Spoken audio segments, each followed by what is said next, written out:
What is up, bros? Me, Josh here. In today's video, we're going over a pretty cool game we had in the Gadjah and an outcome that doesn't really happen too much and was pretty cool to have on this new account.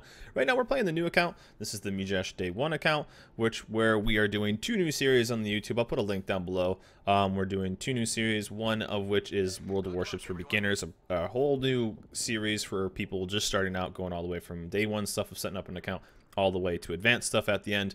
And then we're doing another one, which is what we were playing this for, which is a road to tier 10, which we are doing every line in the game besides CVs, all the way from the lowest tier all the way to the high tier. So we had been pushing the Pan-Asian DDs, and we of course had gotten to the Gadjah Mada, which was the tier 7.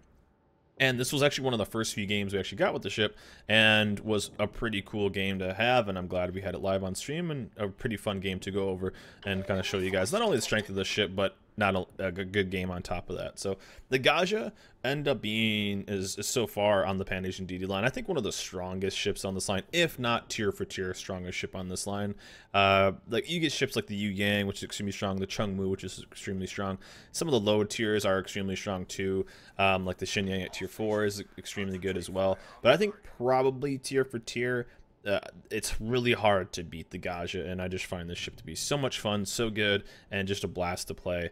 It up tiers really well to tier 9s, even with its 6.1 kilometer detection, and with its guns is extremely good at pushing into a ship because you can basically get all 3 turrets almost perfectly forward, not 100%, but you need to give it a little bit of an angle. But you can be very aggressive with the ship and then absolutely wreck things with its deep water torps if you get close enough. They are only 8 kilometers. But really, I love the ship. Let me know in the comments what you guys think of the Gadjah. I think this is just a fantastic ship, and I really had a lot of fun playing it. And you'll get to see what I do against a full life Mahan. And so the downside about the Gadjah really is pushing into a ship you can get all 3 turrets on, but going away you can only get the back 2 turrets, which is a good, you know, a bit of a downside, I guess. But overall, I think it's pretty solid, especially when you play a Mahan that has the aim like this Mahan, and you can kind of just sail broadside and not worry about it too much. Because with his massive detection, he's going to try to pump out torps. Obviously, he's not shooting, starting to put out smoke. We can just keep guns on him. And so far, we're going to trade. He has 14k at the start of this. I had 16,750. That's with survivability expert. And we're going to keep pushing two shots on him. He has not quite found the aim of his shells. I think he ends up staying a couple at the end. And we'll take a full life trade from a Mahan for 14,100 damage and a trade-off of 600. So I will take that trade any day of the week. And we have a Atlanta, so we'll end up trading a destroyer versus a cruiser. Think Atlanta pushing up mid, not too surprising, but we can go back and get that cap anyway. And I found like this ship, when I'm talking about like this ship up tiers really well, I think a really fun thing about this ship, about DDs in general, I think it's a class that up tiers really well because they have most of the time a stealth detection that's so low that you can still be relatively competitive. For this one though, not only does it up tier well going in against 9s, but it also has extremely good matchmaking. I found that tier 7 so far out of the entire line has had the best matchmaking by far. Almost nearly every game we had we were top tier. This one we're in the middle. There's some 8s in this one, but still, who really cares, right? The Benson's going to be at 5.8. We're at 6.1. Yeah, they'll probably get the first salvo, but we can be extremely aggressive with the ship. But really, I do feel like this one is just so good. And then even the games where bottom tiered, you're still extremely competitive. Really, I was surprised that even how good the tier 6 matchmaking was for the Fushin we went through that line. And then even the Hinsenyang were about 50-50 for tier 8, which is also pretty surprising. But overall, I just think the Gadjah, as strong as it is for its tier, and then as strong as the matchmaking is for tier 7s, I think it's hard to beat this ship. One downside is, though, obviously with the deep water torps, you can't really do too much against like DDs and smoke. There are plenty of situations where I was like, man, if I was in insert any destroyer that has normal torps, I probably would have got a couple extra kills, because this is at tier 7s, tier 6s, even at tier 8s, you're still getting people that are kind of still learning the game. So a lot of people are sitting broadside and smoke, and a lot of people could potentially be some easy kills. But overall, this game, what did we do? We took out a DD so far. It's a 3DD versus 3DD game. Our Benson traded a bunch of life at the start for not even getting a cap, so that was kind of a bummer. But they have an Asasho too, so he's just kind of stealthy, not really too worried about him.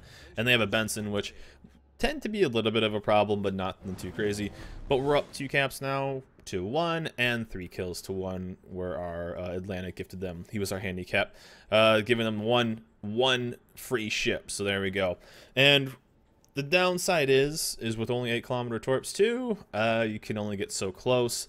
One thing I really noticed, though, I didn't have too much problem with radar. It seemed like if you just kind of keep a good map awareness too, there is no radar, I think, on this team. But even when I was playing against the higher tiers, even with the shorter range of torps and everything, it didn't seem to be that problem even with the shorter torpedoes. I even started using the Hinsen-Yang 8-kilometer torps because they're faster instead of the 9.2s, and still even at 8, I'm not really seeing radar still be that big of a problem.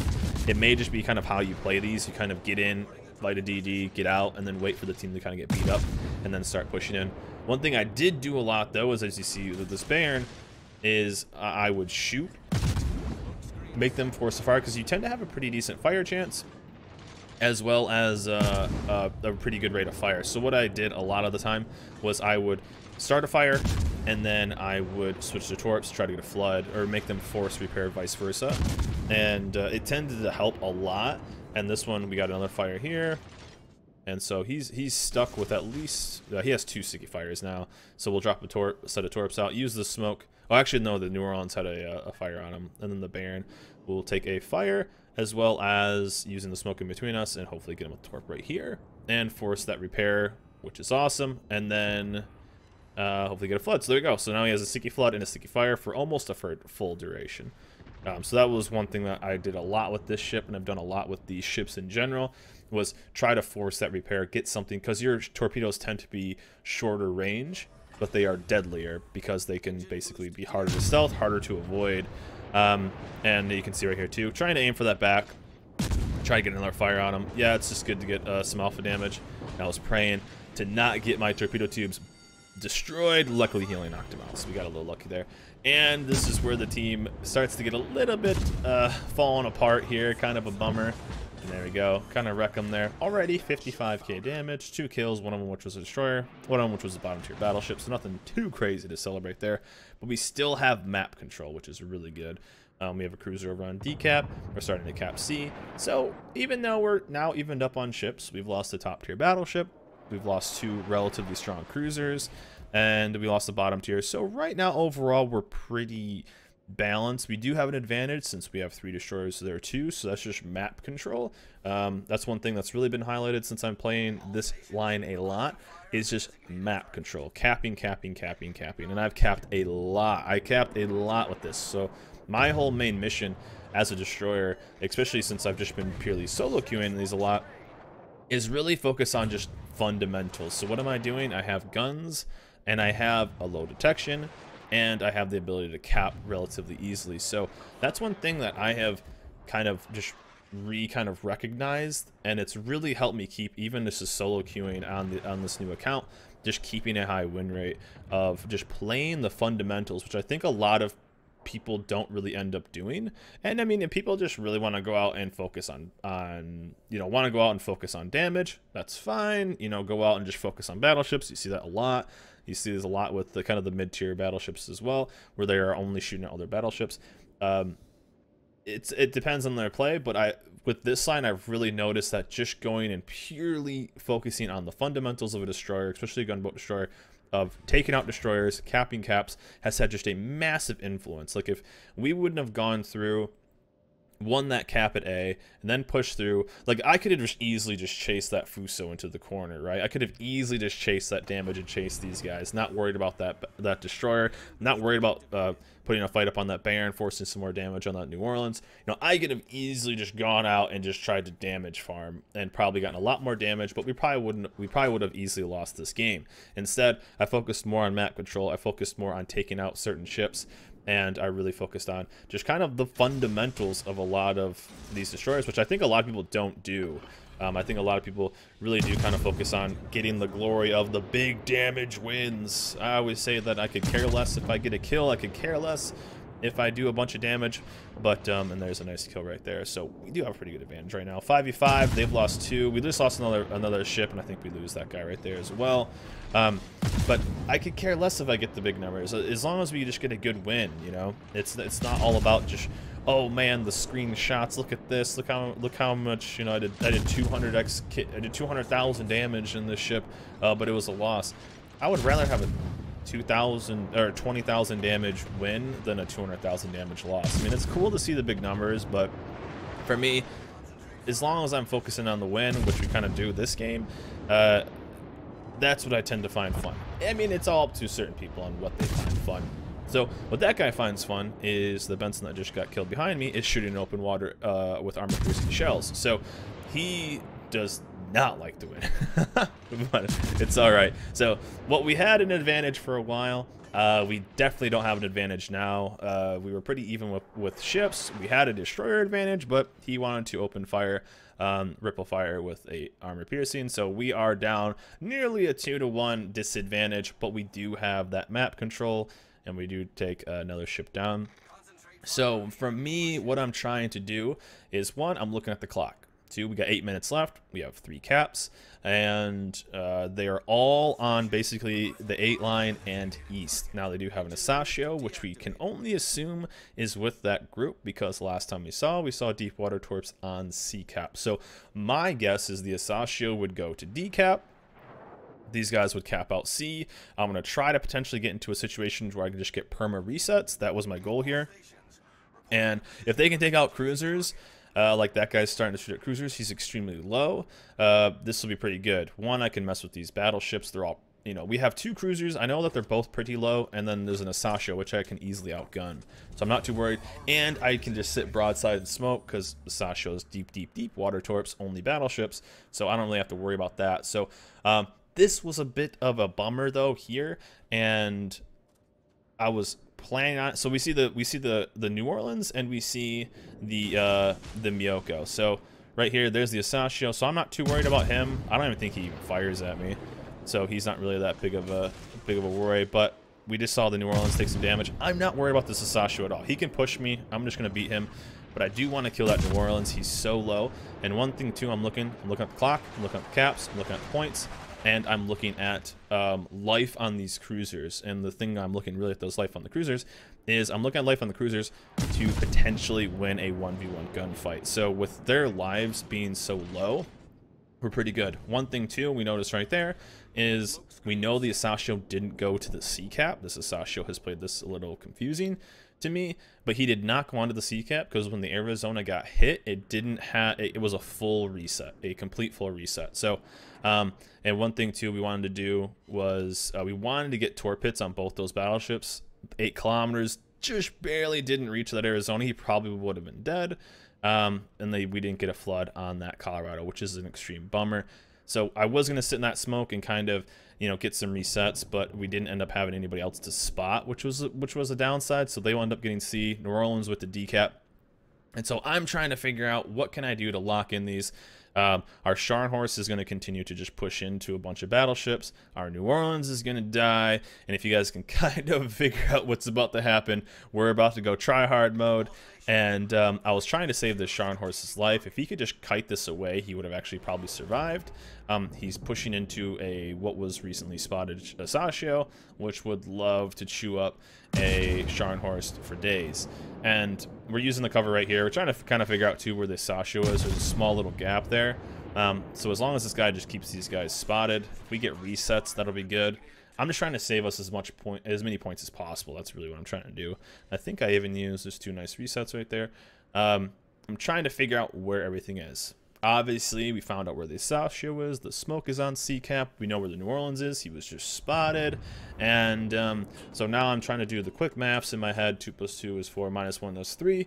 Is that meme dead? I guess it's probably dead. But I'm trying to figure out a way to save the Scharnhorst and then figure out how the math will work. Luckily, these guys are in a terrible, terrible spot. They've had a massive amount of ships. Yes, they're all relatively slow ships with the battleship as well as 2 I mean, all the battleships are extremely slow, so they won the New Orleans with that way. I would, if I'm this Asashio, I am going straight, and this is the kind of example that I'm comparing to.